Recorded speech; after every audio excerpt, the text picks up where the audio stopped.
Prof. Mahfud, ketika public common sense-nya sudah jelas ada penyiksaan, lalu juga ada otopsi yang disampaikan di depan pengadilan begitu ya, sehingga membuat publik sekarang mengecam hakim yang dianggap tidak profesional. Bagaimana Anda melihat soal tanggapan dari masyarakat yang menganggap hakim tidak profesional dalam kasus ini, Prof. Mahfud? Ya, saya menganggapnya sekurang-kurangnya memang tidak profesional karena 3 lapis dakwaan tadi, di mana yang lapis ketiga itu berlapis 2 lagi, itu menurut saya dari situ bisa sangat dibuktikan. Pertama, yang bersangkutan sudah jelas meninggal. Nah, hakim menyatakan, ya oke, itu mungkin bukan pembunuhan karena itu tidak sengaja secara langsung melakukan kok bisa saja. Lalu kenapa tidak masuk penganiayaan? Karena penganiayaannya kan sudah jelas terjadi dari saksi-saksi, dari bukti-bukti penganiayaan yang menyebabkan kematian, gitu. Saya kira semua orang punya keyakinan di situ. Kalau bukan pembunuhan yang misalnya disengaja, ya meskipun tidak direncanakan tapi disengaja, kelalaian jelas kan. Penganiayaan jelas yang menyebabkan kematian itu. Kan itu yang terjadi. Jadi public common sense itu jangan dianggap, kalau ada public common sense itu jangan dianggap melanggar kemerdekaan hakim, melanggar independensi hakim. Justru hakim itu tidak boleh sewenang-wenang meskipun punya kemerdekaan. Memang ya di dalam hukum itu kan ada ada dalilnya ya. In dubio pro reo. Kalau hakim tidak yakin bahwa itu terjadi, maka diberikan putusan yang ringan bagi terdakwa. Tetapi tidak boleh begitu juga. Di dalam pelaksanaannya betul, kalau betul-betul orang dibawa ke pengadilan, buktinya tidak meyakinkan karena misalnya rekayasa dari awal ya dibebaskan. Tetapi kalau ini kan tidak, fakta-faktanya jelas ya bagi public common sense. Orang karena dianiaya dengan bukti-bukti yang nyata dan ternyata meninggal, gitu.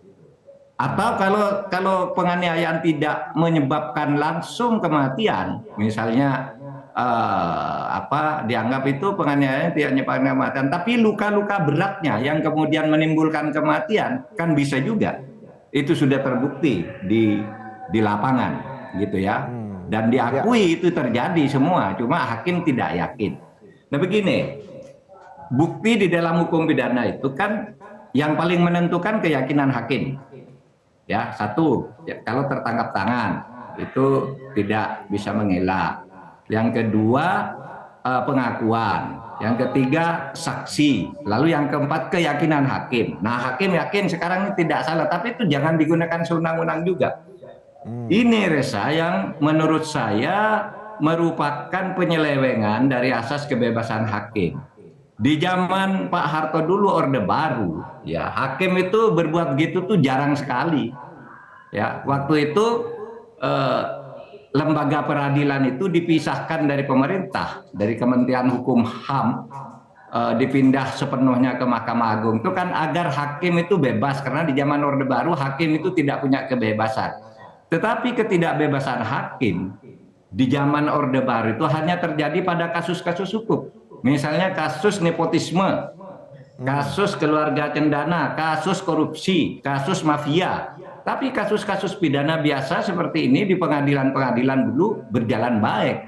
Nah sekarang atas nama kebebasan, itu hakim sudah bebas melakukan apa saja, sesuka-sukanya. Di dalam banyak kasus, hakim itu merasa bebas untuk juga berkorupsi, untuk juga berkolusi. Saya tidak menuduh hakim yang sekarang hakimnya Tanor ini korupsi kolusi, tapi hakim-hakim yang masuk penjara sekarang itu kan mentafsirkan kebebasan karena saya tidak boleh diganggu gugat, maka kamu boleh ngeritik apapun, saya memutus bebas misalnya. Atau saya bebas meskipun kamu tidak setuju orang ini dihukum, saya hukum. Nah sebenarnya itu kebablasan dari konsep kebebasan. Di zaman Orde Baru untuk kasus-kasus pidana umum yang seperti ini sebenarnya hakim itu masih bagus. Nah yang tidak bagus kan di zaman Orde Baru itu karena kalau nyangkut pejabat misalnya ya, menyangkut korupsi pejabat, menyangkut backing-backingan oleh pejabat itu sering terjadi, ketidakbebasan hakim sehingga hakim diteror. Tapi sekarang kan enggak. Sekarang di dalam kasus pidana banyak sekali terjadi hal ini. Nah, oleh sebab itu menurut saya kita harus mengawasi ini perjalanan reformasi ini yang sudah memberikan pengadilan itu kemerdekaan, ya, independensi dan imparsialitas itu kan kita berikan ketika zaman orde reformasi ini. Baik. Tapi terus terang sekarangnya akibatnya lebih buruk karena pengadilan lalu menggunakan asas kebebasan itu dengan sesuka-sukanya di dalam banyak kasus, bukan hanya kasus ini, ya. Dan itu buktinya udah banyak.